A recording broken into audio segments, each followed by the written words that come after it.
Nii harjutades õpid selili ujumiseks kätetööd. Tee harjutus enne basseini äärel läbi ja alles siis harjuta vees. Seisa kaldal üks käsi sirgelt üleval pea kõrval ja teine all paigal. Too sirge käsi külje pealt otse alla puusa juurde. Vii sirge käsi pöial ees alt üles ja pööra väike sõrm ette, kui käsi on otse sinu ees näo kõrgusel. Vees libise, aseta üks käsi sirgelt puusa juurde ja teine pea kõrvale. Vaata otse lakke ja tee jalalööke. Nüüd tõmba pea kõrval olev sirge käsi läbi vee puusa juurde. Tee tõmme külje pealt, mitte selja tagant. Kas tunned, kuidas käetõmme sind edasi viib?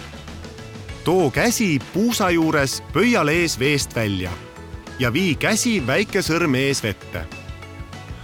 Uju ühe käega tõmmates vähemalt 15 meetrit ja siis teise käega samuti 15 meetrit.